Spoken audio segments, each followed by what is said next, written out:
right, folks. Sorry, it's been quite a while, so glad to kind of get back into the rhythm of everything and get back to moving on to the 504 series.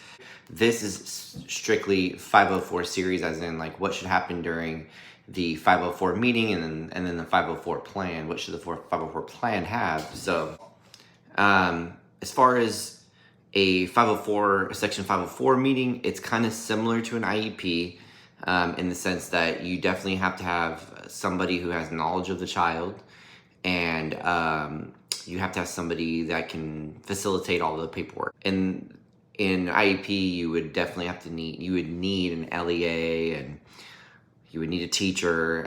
In 504, it's not like that because it's a different type of a law. So it's not special ed law. It's under ADA, and so it's more of a law to protect people with disabilities. So the first part of the meeting, again, you kind of just follow introductions. You kind of go over what the meeting purpose is. So in a 504 meeting, you always want to go over 504 rights, just like an IEP.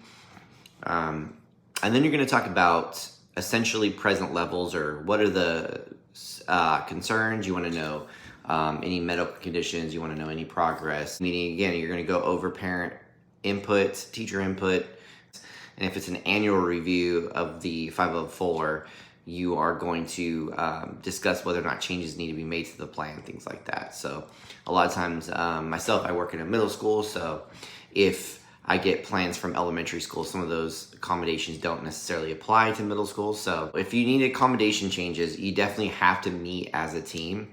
It's a requirement. So you need to meet as a team to determine whether or not accommodations are needed. And on the accommodation plan itself, very important that you need the what the impairment is, what life activity it's impacting, and then you need to outline a lot of different things, because there's accommodations for the general education classroom. There's accommodations that are maybe required in other settings, such as during sports or special activities, stuff like that. So you need to make sure those accommodations are addressing all settings and addressing the needs of that child. So for instance, if the child has allergies, severe allergies, that requires them to have accommodations such as having separate food and things like that.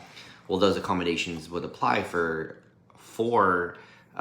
special events and even field trips, if that's the case as well. So that's important to be addressing all areas. It's also important to note that accommodations are not modifications, meaning if you think about it, right?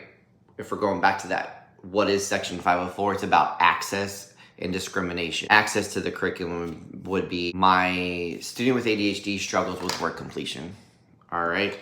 An accommodation would be, well, they're just gonna need more time because we're gonna have to, pull them in during lunchtime, and we're gonna have to work extra hard at home because it takes them forever, things like that. And if I said, okay, so now the standard is they only have to do half their homework, then I just modified the curriculum. And in that sense, I can't do that under Section 504. And again, it's all different, because if you have a medical 504 versus one for mental health, it's gonna look a little bit different, and the accommodations are gonna be different.